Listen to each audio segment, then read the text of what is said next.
Hello everyone, a very warm welcome to another live Convera webinar where we focus on the latest macro and market developments. As we wait a little longer for others to join, I'll run through some usual housekeeping.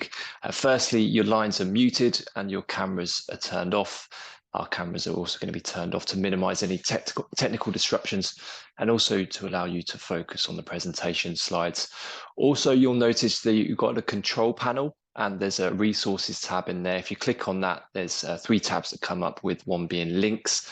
And we'll be posting the link to our research from our team, where it includes these monthly webinar decks that we present, as well as weekly and daily reports. And you can sign up to receive these directly into your inbox. Now, for today's webinar, our speakers include myself. I'm George, the lead FX and macro strategist based in the UK, and we've got Ruta, our G10 FX strategist, also based in the UK today.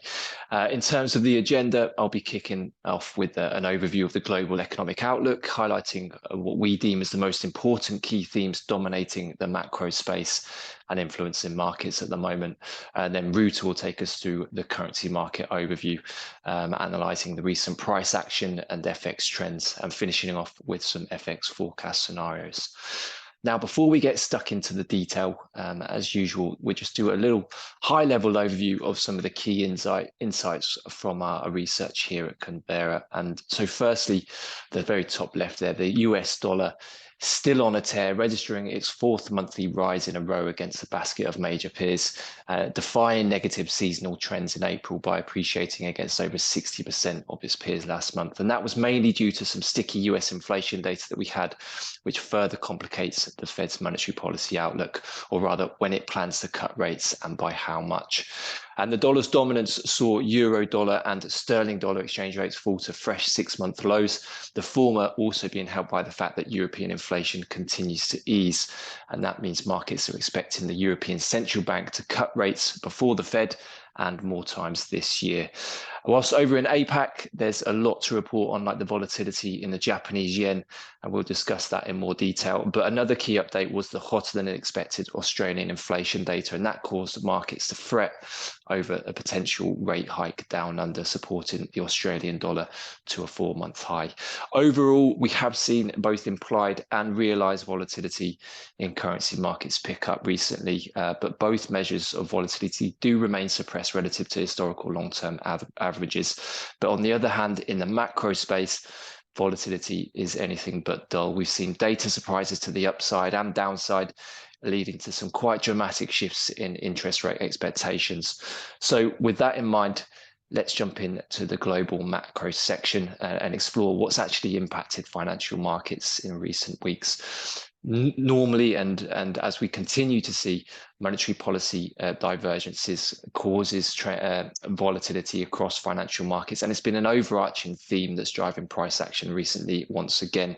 But what's driving this monetary policy and the expectations for it? Well, it continues to be mostly inflation data.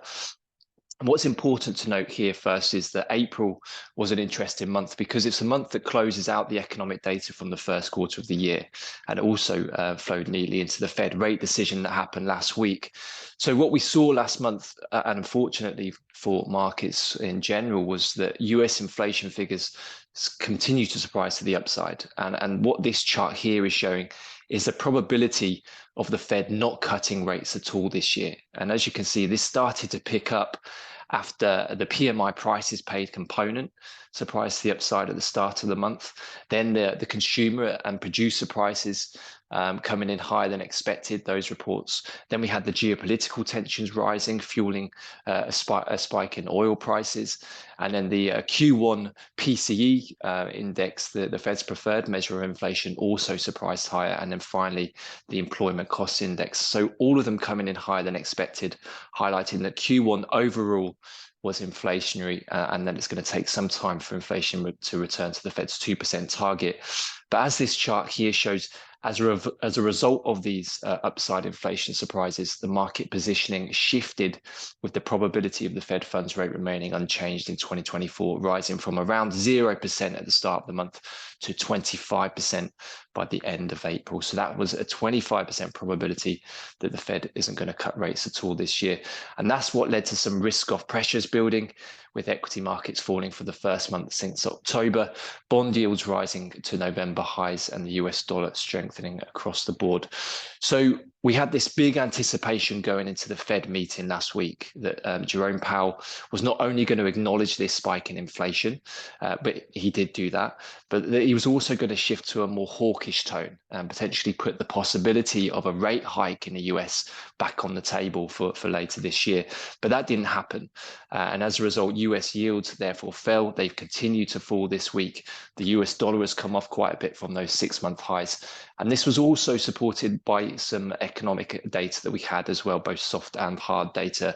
An example being the Q1 GDP print from the US coming in lower than expected at 1.6%, but also, and more importantly, by the softer US jobs report that we had last Friday. And that further dispelled this notion of a rate hike by the Fed, and also the probability of no rate cuts this year by the Fed is more than half, to around 10% now.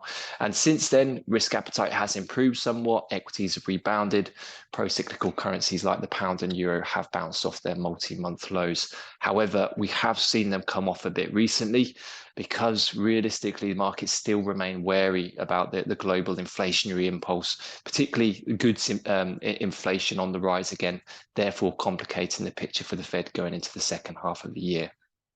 Another key theme that we're keeping a close eye on is watching this economic recovery that's going on in Europe. So yes, this whole US exceptionalism narrative still holds true, in that the US economy continues to outperform its European peers, but that's largely the hard data that reflects that. And the hard data, by its nature, is backward looking.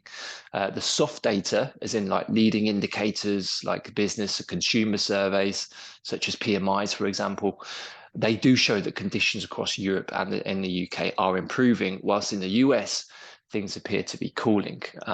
Consumer expectations in the US, for example, they fell to their lowest level since 2013. Small business optimism fell to the lowest level in 11 years. And the PMI figures, which is what this chart here is showing for April, saw that US composite reading slipped to around 50.9, whereas in the Eurozone and the UK, they rose to fresh multi-month highs. So this suggesting that the gap in economic activity between Europe and the US has started to converge now. And we also saw broad-based sector-wide improvement in the German growth outlook as well. And that's confirmed by all the major surveys, which is what this next chart here shows. This improvement in sentiment has been driven by the expectations component and the services sector, because 1, export prospects are brightening, 2, the hopes of rate cuts this year, and 3, because of the fall in inflation, it causes an increase in purchasing power. So as expectations lead the business cycle, we do think that the German macro space has now most probably stopped being a burden for the euro, because economic momentum is starting to pick up. And it's a similar situation for the UK and for the British pound as well. So to summarize this theme, there are signs of cooling in the US economy in parallel with signs of recovery in Europe. And that could gain greater traction later this year and drive exchange rates once central banks are more in sync with their policy easing cycles. Now, from Europe over to Asia, our third big theme that's driving the FX news flow recently is this havoc that the strong US dollar is causing in Asia, leading central banks to verbally or physically intervene in FX markets to try and prop up demand for their own currencies. So the main issue here is the policy rate divergence between the Fed and central banks in Asia. And it's seen the average 10-year yield differential between the US and the 8 selected Asian countries rise from minus 0.1% in January to plus 0.4% by the end of April. So as a result of this, we're seeing currencies of countries like Japan, Korea, Malaysia, Indonesia, and the Philippines even, they're all trading at or near multi-year lows versus the US dollar. And our Asian FX basket that we've created, as you can see on the chart here, shows the dollar is trading at a 22-year high against these selected currencies.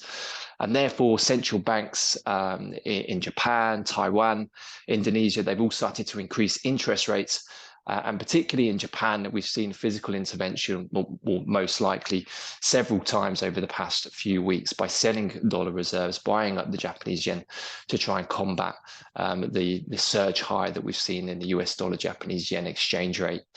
But the reality is that while FX intervention and rate hikes might reduce those pressures on these kind of currencies, realistically only weaker US growth and a dovish pivot from the Fed is going to be able to turn the global currency cycle away from the dollar and alleviate these pressures on these Asian currencies.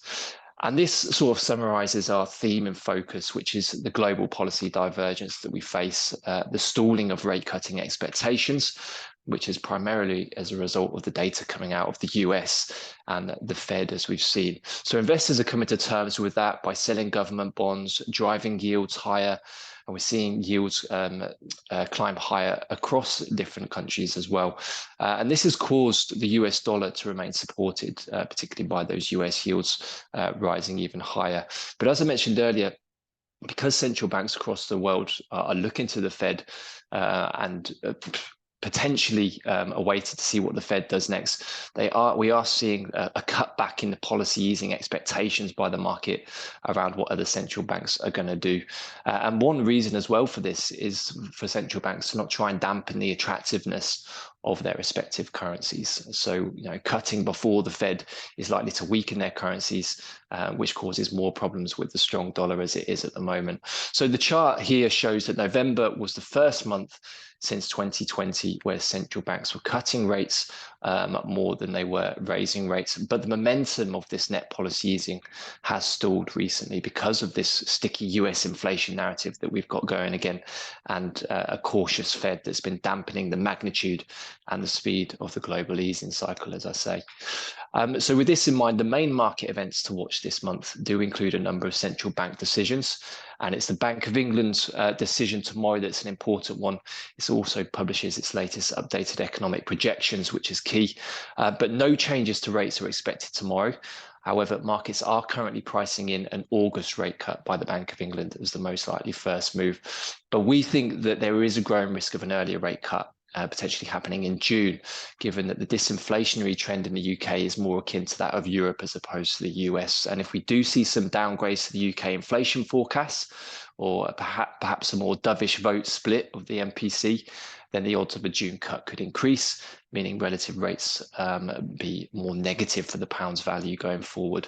Remember though, central banks remain data dependent, and they put particular emphasis on the inflation and jobs data, which is why the next couple of weeks of key data like the UK jobs report, the US and UK inflation reports could inject bigger doses of volatility over the next couple of weeks. But ultimately, from a global macro perspective, we do think that mainly it's top-tier US economic data that's going to continue to drive markets and potentially alter the volatility picture, which leads me on to this final slide here. How strong is the US economy really? Well, as we know, just to repeat the message, the US economy has clearly been in a league of its own in the post-pandemic era, and that's due to the extraordinary stimulus packages on both the fiscal and monetary side, and that's boosted household balance sheets and consumer spending. But the latest string of data disappointments that I mentioned earlier, with the PMIs, the consumer and business confidence, to job growth starting to moderate as we saw last week, that's thrown into question this whole US exceptionalism theme. And as you can see here, the US Economic Surprise Index has fallen to its lowest level since the beginning of 2022, and that is starting to put a bit of light pressure on the US dollar. But still, the lagging data is far from signaling recession. And although the US economy grew by less than expected in the first quarter of 2024, as I mentioned at the start, the nowcast from the Atlanta Fed puts GDP growth for Q2 at 3.9%. And that's well above the last two quarters. And yes, we appreciate that the first estimate is prone to many revisions, but if we do see another quarter of above trend US growth coming in, that will come in with negative side effects for many currencies. So as ever, we need to keep a keen eye on the incoming data, assess how it impacts those rate expectations, and therefore FX volatility and future trends. And with that, I'll hand over to Ruta for some insights into FX and the latest forecast scenarios. Cheers, Ruta. Thank you, George, for setting the scene with a great update on the recent macro trends. To kick off the FX section, let's firstly start by discussing the recent volatility trends across the G10 space. So, while the past quarter exhibited subdued realized FX volatility, the last 5 weeks have seen a dramatic shift. Namely, realized volatility has surged across the board, climbing towards the highest levels we've yet to observe in 2024. If you direct your attention to the table in front of you, you'll notice the realized intraday volatility for a select number of currency pairs sorted in a descending manner were compared on 1 month horizon. At the pinnacle of the spectrum sits the Mexican peso, which experienced a flash crash on April the 19th, leading to dollar peso plunging over 5% in a single trading day. This abrupt movement was triggered by a spike in geopolitical risks across the Middle East, highlighting the interconnectedness of global events in currency markets. However, taking a broader view on a year-to-date basis, it's the dollar-yen pair that climbs to the top of the spot. With a deviation of close to 14% from bid high to low over the period, dollar-yen has been subject to significant fluctuations, more on which I'll come back to shortly. Another noteworthy mention from our analysis is sterling dollar, which recently recorded its largest monthly trading range since November 2023. And this surge in volatility was driven by a sharp repricing in Fed interest rate expectations, leading to a dramatic plunge in the value of sterling to a fresh low of 2024. If we move on to the next slide, as I mentioned, it was the Japanese yen that captured financial markets' attention over the last couple of weeks, stealing the spotlight away from the US dollar, which is typically the focal point of currency movements. Over the recent years, the Bank of Japan's ultra-loose monetary policy, coupled with growing divergence among developed market central banks, has fueled broad-based weakness in the yen. And this weakness extended not only against the US dollar, but also other major currencies such as the euro and the Chinese yuan. As illustrated by the chart on the left-hand side, the yen has depreciated by over 20% against currencies such as the Aussie dollar, euro, and sterling since 2021, and by over 30% against the US dollar. Remarkably, in this year alone, the yen has slumped roughly 10% against the greenback, surpassing its G10 peers in the magnitude of its depreciation. Despite the BOJ maintaining its policy stance unchanged during the April rate decision, investors continued to offload the yen, and as a result, dollar-yen soared to new 34-year highs, breaching the 160 barrier before the Japanese authorities finally stepped in on April the 29th, marking their first intervention since 2022. This intervention, given a lack of liquidity during the Japanese holiday, resulted in a rare 6 sigma move in dollar-yen pair, as visualized by the chart on the right-hand side. The BOJ intervened yet again on the back of FOMC decision on May the 1st, pushing dollar-yen below the 153 barrier. However, going forward, the Japanese government may need to intervene repeatedly, either verbally or directly, to bolster the struggling yen, as economic forces suggest further depreciation. However, as we do anticipate the commencement of Fed's easing cycle in the second half of the year, the US dollar is poised to lose some steam due to its over-evaluation. Moving on to the next slide, let's next delve into the relative positioning of currency pairs to assess their fair value against short and long-term moving averages. At the forefront of analysis is yet again the Japanese yen, trading over 5% below its year-to-date average against the US dollar and nearly 30% below its 5-year average. Turning our attention elsewhere, the Canadian dollar witnessed a plunge to multi-month lows earlier last month and is currently trading 1% below its year-to-date average. This decline reflects contrasting policy outlooks between the Federal Reserve and the Bank of Canada, with the latter facing increasing pressure to ease interest rates given moderating domestic inflation and a slackening labor market. Sterling too touched a 5-month low against the US dollar, reflecting the continued dominance of the greenback. However, as George mentioned, recent improvements in risk sentiment, along with better than expected UK economic data and a relatively hawkish comments from the Bank of England's chief economist, have spurred a rebound in sterling dollar towards the 125 level. Similarly, the euro also faced downward pressure given the sharp repricing in Fed rate cut expectations and plunged to a 6-month low against the dollar. Despite recouping over 70% of its losses since then, the euro remains constrained by the divergence in monetary policy outlooks between the Fed and the ECB.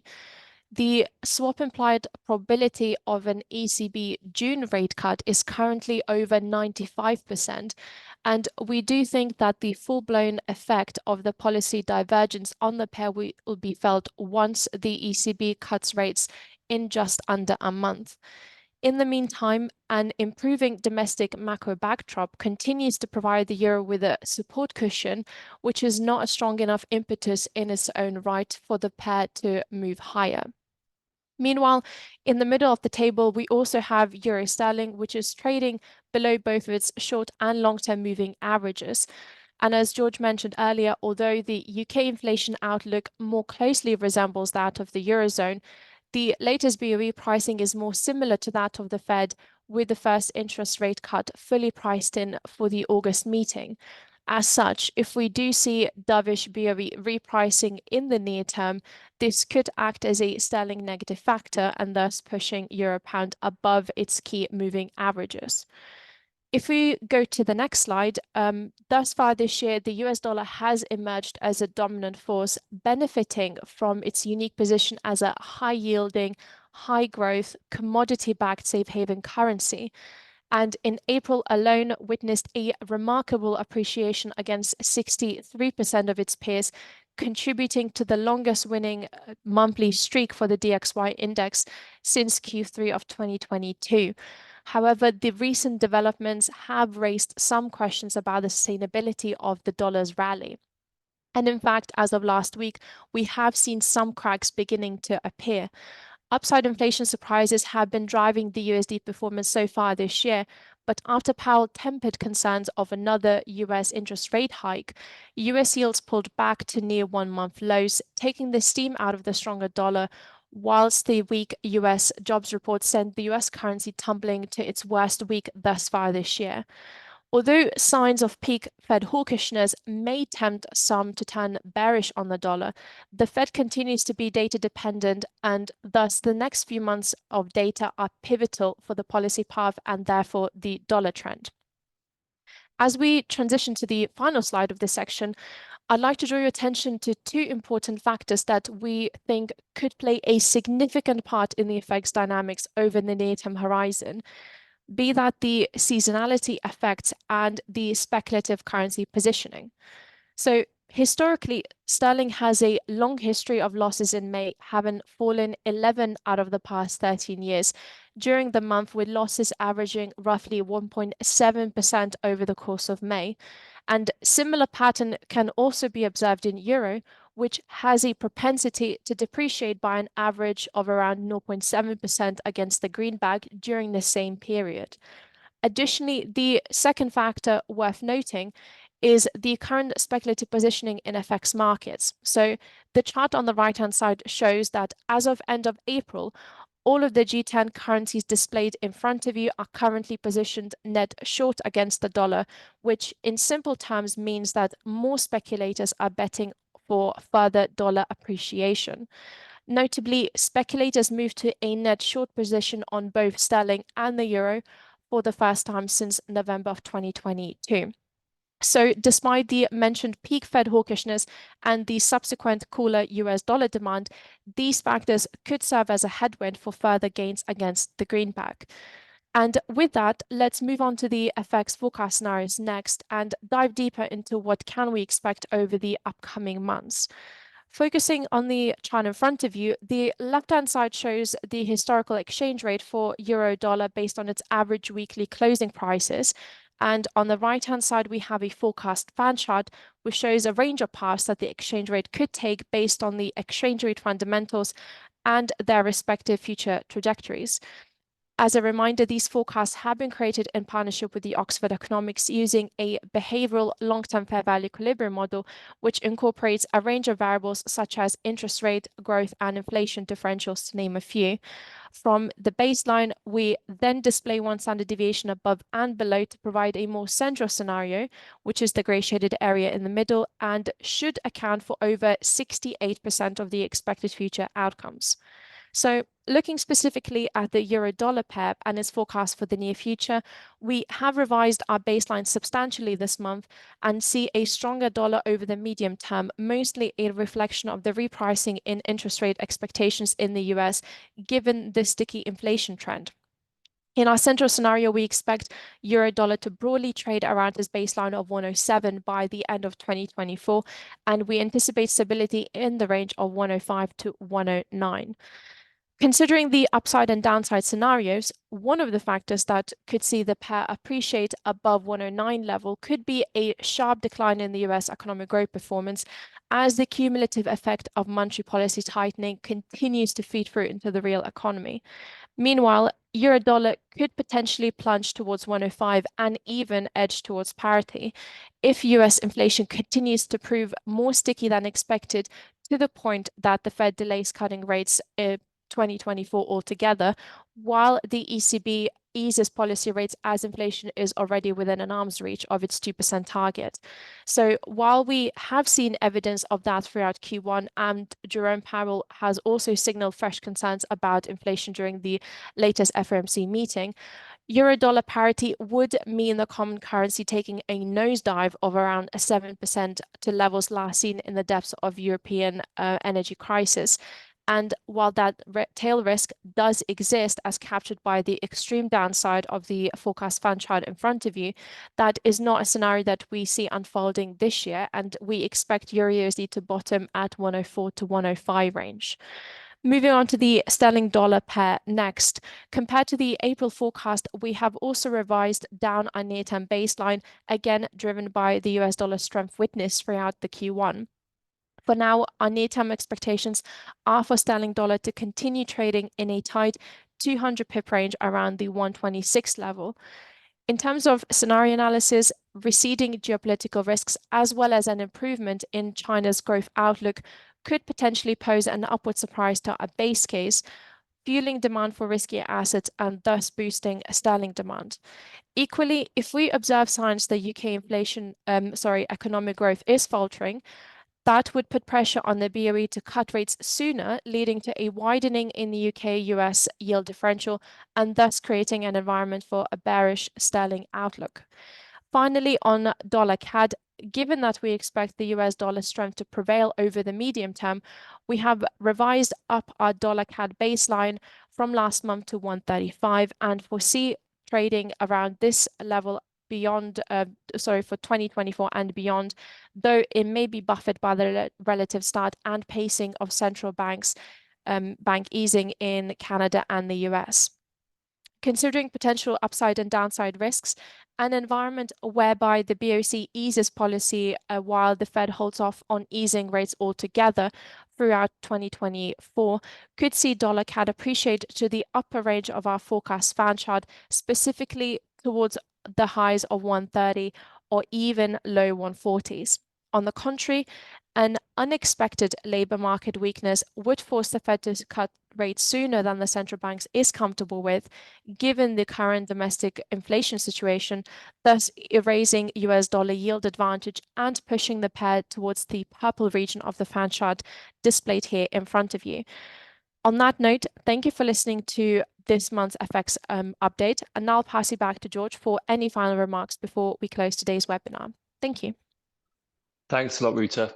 Some excellent insight there, as usual, helping businesses identify what impact different scenarios could have on exchange rates in the future. And as a reminder, we do create those FX forecast scenarios for multiple currency pairs, and they can be found in the monthly reports that we create, and you can sign up to receive them and go on our blog and have a look at them if you want to. So in conclusion, We hope this data-driven insight continues to help structure more strategic conversations and decision-making in this unpredictable climate of cross-border trade.